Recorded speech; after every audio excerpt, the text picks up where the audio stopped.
नमस्कार दोस्तों, हमारे YouTube चैनल ग्रेट कबीर पर आपका स्वागत है।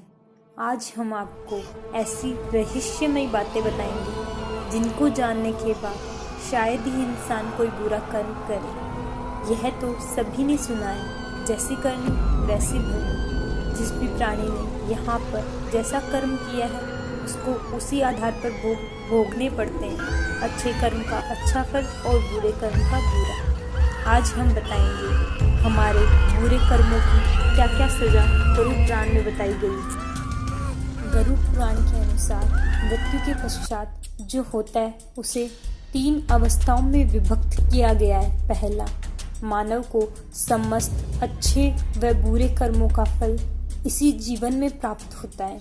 दूसरा, मनुष्य की मृत्यु के उपरांत मनुष्य 84 लाख योनियों में अपने कर्म के अनुसार जन्म लेकर घूमता है।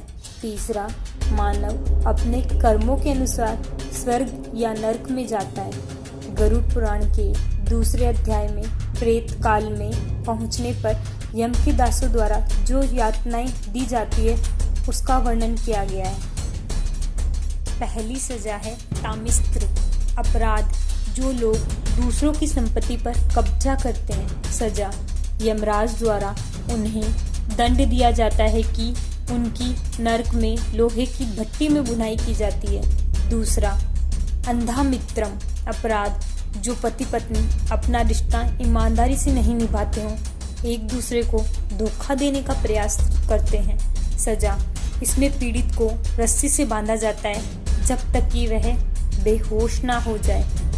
तीसरा, राउरुवन, अपराध जो लोग दूसरों की संपत्ति का आनंद लेते हैं। सजा, इसमें खतरनाक सांपों से व्यक्ति को सजा दी जाती है, जहां रूर नाम की नागिन तब तक उसको काटती है जब तक उसका समय समाप्त नहीं हो जाता और वह सीमित समय तक दर्द भोगता है। चौथा, महारूरम, अपराध किसी अन्य व्यक्ति की संपत्ति नष्ट कर देना, अवैध कब्जा कर लेना तथा उसके संतान या परिवार को खत्म कर देना।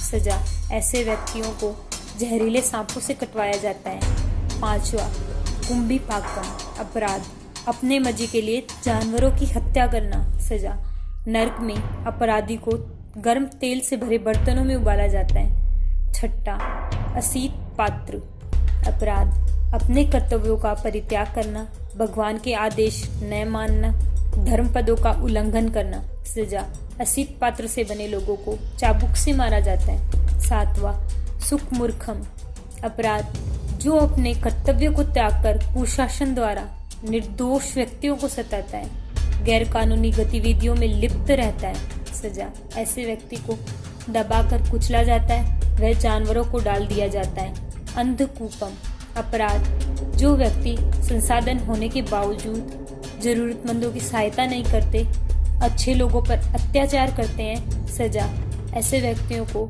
जंगली जानवरों के बीच छोड़ दिया जाता है तथा ऐसे कुएं में फेंक दिया जाता है जहां विषैले जानवर पाए जाते हैं। नौवां, अग्निकुंडम, अपराध जो व्यक्ति बलपूर्वक अन्य की संपत्ति की चोरी करता है तथा व्यक्तियों का अनुचित लाभ उठाता है। सजा, ऐसे व्यक्तियों को हाथ पैर बांधकर आग में भुना जाता है। 10वां, कृमि भोजनम, अपराध जो व्यक्ति मेहमानों का अपमान करते हैं, अपने फायदे हेतु दूसरों का इस्तेमाल करते हैं। सजा, ऐसे व्यक्ति को कीड़े मकोड़े हेतु छोड़ दिया जाता है। गरुड़ पुराण में लिखा है कि व्यक्ति ठीक साधना नहीं करता है तो मृत्यु के उपरांत यम के दूत उसे तप्तशिला पर ले जाते हैं तथा अन्य यातनाएं देते हैं।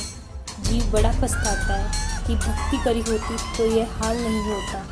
जहाँ ज्योति निरंजन काल 1 लाख मानव शरीरधारी प्राणियों का आहार करता है, वहाँ एक तपतशिला है जहाँ इन प्राणियों के शरीर को डालकर काल द्वारा उनके स्थूल शरीर द्वारा किए गए बुरे कर्मों का फल दिया जाता है। जीव को अत्यधिक पीड़ा होती है, वह अचेत हो जाता है। ज्योति निरंजन काल इस गंध का आहार करता है। सत भक्ति ना करके सिर्फ बुरे कर्म करने वालों को ऐसी दिल दहलाने वाली सजा मिलती है।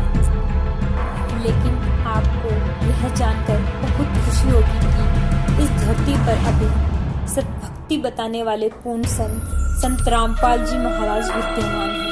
आइए उनके द्वारा बताए गए सतमार्ग को पहचान कर सत्य साधना करके अपने जीवन को कल्याण करवाएं। अगर अभी तक हमारे YouTube चैनल को सब्सक्राइब नहीं किया तो सब्सक्राइब करना ना भूलें। धन्यवाद हमारे साथ बने रहने के लिए।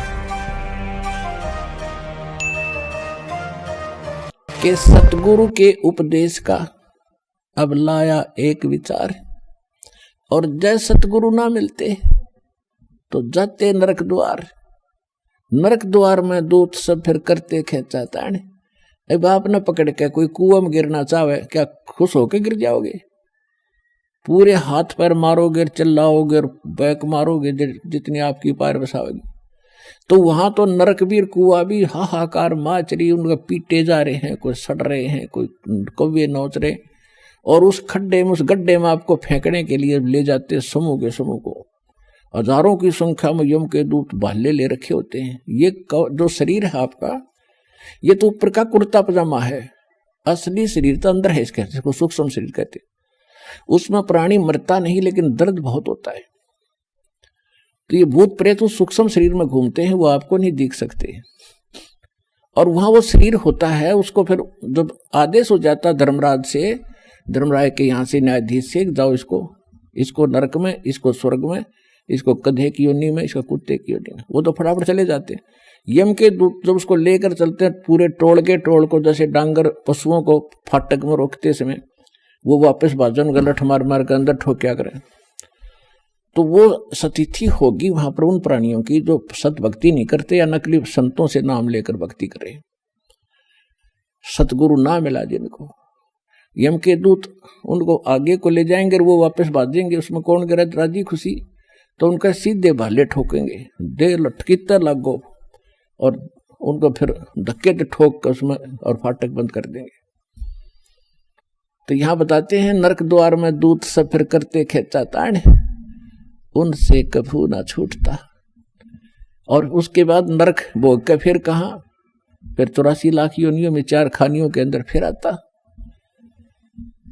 4 खानी में भरमता और कभू न लगता पार, ये फेरा सब मिट गया मेरे सतगुरु के उपकार। अपरमात्मा के इस मंत्र को लेने से, मर्यादा में रहकर भक्ति करने से आपका कितना पहाड़ से भी बड़ा दुख टल गया, बाईपास निकाल दिया आपने, यदि मर्यादा में रहोगे तो। अब क्या कहते हैं परमात्मा के, सतगुरु के सजदे करूं कर्म छुटाए कोटि, और जो सतगुरु की निंदा करे उनके यम तोड़ेंगे होठ।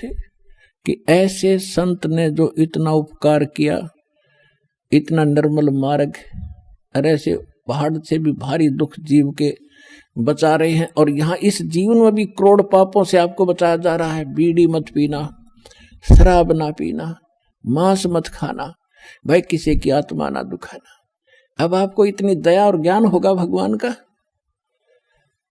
तो फिर आप इन पापों से बच के सारा दिन भगवान की भक्ति करते हो, ना बैठ के गप्पे मारो, किधर ताश खेलो, किधर राजनीतिक बतलाओ, किधर सिनेमा मार्ग फुड़वाओ बैठे बैठे। अब कितने बाईपास निकाल दिए, कितने कर्म छुटवा दिए आपके बुरे। कहते हैं सतगुरु के सजदा करूं कर्म छुटाए कोट, और ऐसे सतगुरु की जो निंदा करें फिर यम के दूत उनके होठ तोड़ेंगे, यानी ऐसा पीटेंगे कि तर लागो। होठ तो नाजुक होती है, कोई बालक ना धमकावे तो उठा पर ना मारा करे, एक आधा थप्पड़ चट्टू कमरे में मार ले। कहते वो होठ भी फूटेंगे तो नो सोच लो बेरहमी से पीटा गया वो। तो कहते वहां इतनी पिटाई होगी आपकी, ऐसे महापुरुष की जो निंदा भी करते हैं। और फिर क्या बताया है, 7 समुद्र की मसी करूं लेखनी करूं बन राय, धरती का कागज करूं गुरु गुण लिख्यो न जाए। अब क्या गुण लिखेंगे उस ऐसे महापुरुष के जिसने ऐसे संकट से बचा दिया। एक कुत्ते का जीवन लिखने लग जाओ, जन्म होते वो क्या खाना शुरू करता है, कहाँ रहता है, गर्मी कितनी जोर की धूप पड़ती है, बाहर बिलख रहा होता है, सर्दी पड़ गिरती है, ऊपर से वर्षा भी होने लग जाती है, और वहीं गींडली सी मार के इकट्ठा हो गए पड़ा पड़ा नौकर अरे ये पहले आंटी पाक रहा था, मनुष्य बना हुआ जो भगवान कदे सोची भी कोई ना, यह भी बनेगी तेरे साथ।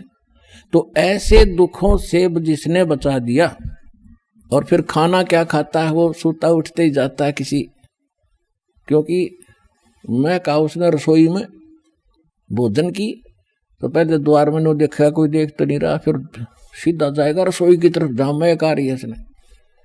अब रसोई में कौन घुसने दे, उसके को लठ मारेगा, जो हाथ में आ गया वो ठोका पहले तो उसके। जो रसोई में घुसने की कोशिश करे, बाहर खड़ा रहे, तुमको टूक मिल भी जा, पर इतनी उसमें संतोष नहीं रहता, भूखा मरा सूता सारी रात तो कुर्रा आया बैठ के, भौक्या भी मतलब। तो ये दुर्गति होगी, और वहां लगा लठ, फिर वो थोड़ी देर तक चला होगा, फिर शायद दूसरे घर की तरफ ताकेगा कि शायद यहीं दाव लग जा।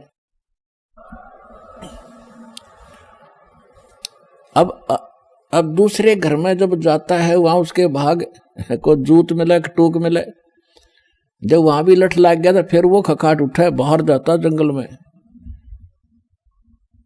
उसको पता है कि वो मार नहीं खाई जाएगी, फिर क्या खाता है, वो टट्टी खाता जाकर के।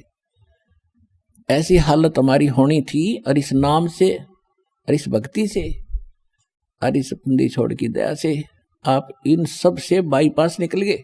तो कहते फिर क्या गुण लिखे इसे महापुरुष का, इसे भगवान का, 7 समंदर की स्याही बना दूं इंक, और पूरी धरती का कागज बना लूं, सारे वृक्षों की कलम बना कर रख लूं, और फिर लिखने लग जाऊं, ये भी घिस जा, 7 समुद्र भी खत्म हो जा, पृथ्वी जितना बड़ा कागज भी थोड़ा पड़ जा, उस गुरु के गुण नहीं लिखे जा सकते।